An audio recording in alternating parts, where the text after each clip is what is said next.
Good morning. It's pretty early. What is it? Just gone 8 o'clock on Sunday the 8th of October, and it's the October Scramble at Bicester Heritage. And I've had to come early because I've parked the car. Here we go. You can just see in the display area, in the technical area. So you kind of have to be here before they shut that gate. And then I think it's about another half an hour, 45 minutes before the general public get in. So last Scramble of the year. Be interesting to see what's here. I think the theme is Best of British, although there's clearly an awful lot of non-British cars around, but to be able to see some of the displays there. And I think also there should be some Lotus display, because it's obviously 75 years of Lotus this year. So Jaguar E-Type has definitely got to be included in Best of British. This one's a Series 2, open two-seater. Quite a nice colour that, old English white, kind of suits. So it's another Jaguar E-Type and a Series 1 this time. If you're interested in understanding the difference between them, I have got another video on that, but the quickest way on these is if you've got glassed and faired-in headlamps, it's usually a Series 1. Whilst I'm here, as if to complete the set, we've got a Series 3 E-Type here. Got the kind of wider mouth and the sort of vent underneath the grille, and you've got these flares on the wheel arches. Obviously also that's the V12 powered one. So this one's a Jaguar Mark II. Again, a seminal kind of British design. Made famous by Inspector Morse and Endeavour.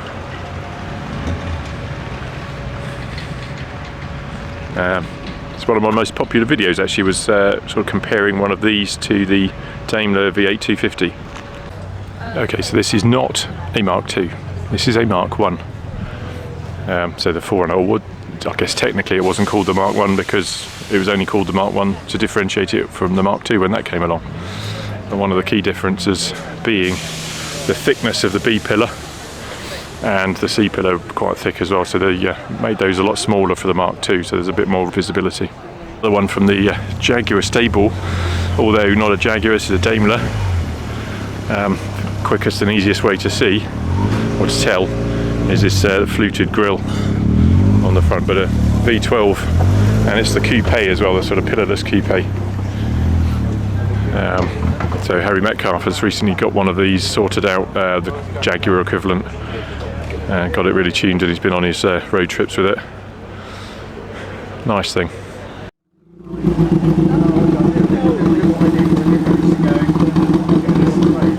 Another British roadster in old English white, this time an MGB. Again, MG, got to be in the Best of British category, haven't they? Local to me in Abingdon. This one's got the chrome wheels, chrome wire wheels, and chrome bumpers for one of the earlier ones. And it looks like someone's been using it pretty well. So it's had a Swiss carnet or Austrian carnet for motorways. Means they've taken it onto the continent. 2009 that was. There's another couple of MGs here, another MGB and an MGA. This one a coupe rather than a roadster. There seems to be fewer of these around. I know the owner of this one's Dom, who's I don't know what, he's CEO of Association of Heritage Engineers.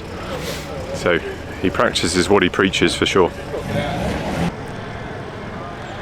Lovely little Austin 7 Ruby, I believe. Well, actually, no, it's a 4-door, so does that mean it's a big Austin 7, a big 7? Yeah, pardon me, it's not an Austin at all, it's a Morris 8. So it's the Morris kind of competitor to the 7. So could you do a Best of British theme without involving or including Land Rover? And I've got a pretty sneaky feeling that this is one of those, one of the Spectre Land Rovers. Certainly looks it. It's Austrian registered, which fits about right. Kind of spawned a whole load of these kind of things, isn't it? That people taking old Defenders, painting them black, putting them on chunky wheels, roll cages, the whole lot, bit of rope. I mean, it does look impressive. I just wonder if it's become a bit of a cliche after this. Now this Land Rover I saw the other day, it's kind of a longer wheelbase, Series 1.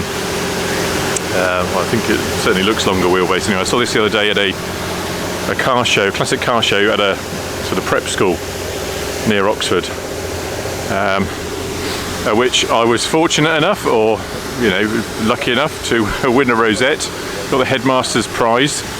Although he did confess that he knew nothing about cars, he just liked the fact that it reminded him a bit of the Esprit reminded him a bit of the James Bond one. So kind of a take on Land Rover. This is the Oshie Automotive Okavango. So again, another friend of mine, David Lane, and his company, taken a kind of a pre-Defender, if that makes any sense. The kind of one of the earlier ones, 90, and turned it into this wonderful thing. And you think, well, at first sight, it's just kind of a regular thing that's been a bit tarted up, but the attention to detail. There's no rivet, no rivets down the body. Kind of way fewer holes in the back there, and the finish is just extraordinary. Like this sort of leather in the seats there.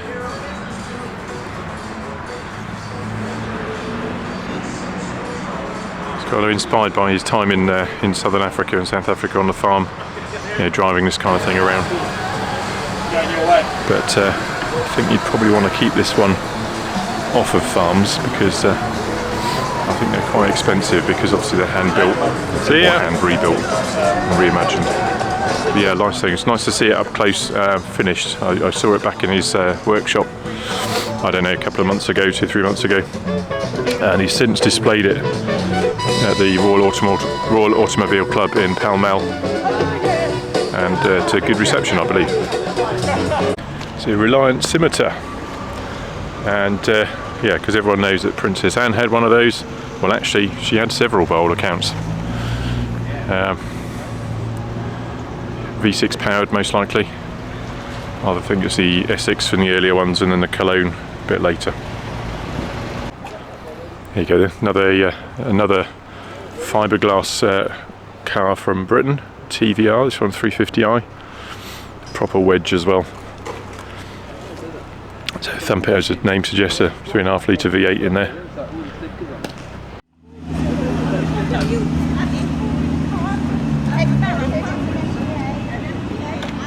Also, most definitely Bicester British Mini Cooper S. Very successful in rallying, Paddy Hopkirk, Pat Moss, the like. Yeah, so that's not a Mini, that's a Riley Elf. One of the many kind of other variations of the Mini. So although I'm not personally a fan, I guess I'm going to have to include Morgan in Bicester British. They've been going for some while. I think it's only very recently they've gone into, I think, Italian ownership now, isn't it? But famous for making cars that look old, even if they're brand new. Like this one, 23 plate. But echoes of the 30s and 40s. So another relatively new English marque, or British marque, the McLaren. So it's British, kind of is, even though Bruce McLaren was a Kiwi. So there you've got the MP12C, the first of their road cars, if you ignore the F1, which you can't really ignore the F1, but you know what I mean. And then the GT in a beautiful kind of orangey papaya colour, which is kind of how they should be, really, in my view. So this is the other part of Scrambles that you mustn't miss, which is the car park, particularly the stuff closer to on these sort of grass paddock areas, or around the apron, so where the other sort of cars of interest lie. So always worth checking those out as well. Okay, so more Bicester British with Aston Martin. Can you get much better? So DB9, you've got a Virage over the back there. I don't know enough about earlier ones, but I'm imagining it's some sort of Ulster Aston Martin. There you got a Vantage here, and excuse me while I die, look at this Aston Martin V8 Volante. I think that would have to be, that'll be easily one of the cars that I'd save up for and get rid of the Lotus for. Just a gorgeous looking thing. Lovely green colour as well, this one. The Aston Martin's racing green, or sage green, California green, whatever they call it.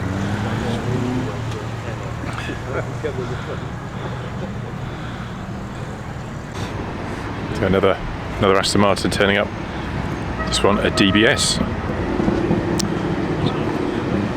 So that's the DBS like in Casino Royale and Quantum of Solace. Kind of a brute in a suit. Kind of based on the DB9, which is what this guy is now parking next to. And then also, whilst on the subject of DBS, here's one of the original ones. Although this one, yeah, so it's interesting, this is actually a V8, so this is quite rare, I think, because the idea was to bring out the DBS with a V8, but they didn't have it ready in time, so they had to go with the straight six that had been in the previous cars. But yeah, DBS V8 is quite a rarity. A big Aston Martin Lagonda wedge just disappearing up the road there. I'll catch that later. So here's the latest and greatest from Aston Martin, the DB12. So visually looks, looks a lot like the DB11 and DBS Superleggera. Kind of taken best of bits of both, I guess. Yeah, just you can't argue that the DB12 now doesn't look special. I think there's a lot of people thought the DB11 was just a little bit tame, particularly as some of the other ones came out not long after. So I actually saw the DB12, saw it at the British Grand Prix. They had one outside the BRDC, the BRDC stand. But yeah, one day. Okay, so here's the Lagonda. I said I'd catch up with it again. Just an amazing thing. I just don't know how long it is, but let's try and pace it out. 1, 2, 3, 4, 5. It's got to be the best part of 6 meters, that car. It's amazing. And what a wedge. Just spotted this Aston Martin DB4 and had to quickly add it to the video because it is so glorious, isn't it? I actually think I prefer one of these to a DB5. I think the DB5, particularly in silver birch, has become a bit of a cliche as cars go, obviously with the James Bond connection. But I'm guessing this is a fairly late model DB4 because the lines are incredibly similar. Just obviously not the sort of sloping and faired in headlamps that the DB5 had. But yes, I would very happily settle for a DB4. Another great British marque, Bentley, obviously now owned by Germans, as many of our brands seem to be. So the Continental GT hasn't changed massively. Obviously it's had a few sort of facelifts and then this sort of redesign. But it's just, I don't know, I know it's got a bit of an image, but they are one hell of a car. It'd be a lovely car to cross continents in, it's what they're for, and that clues in the name, right? Okay, you can always look for some Best of British at the Motor Shed. You got TE21 Elvis, and then another Elvis, I don't know what that one is, much older, so I guess the late 20s or 30s. Elvis, another great brand that I think I've been trying to resurrect lately, but not really heard much about it since.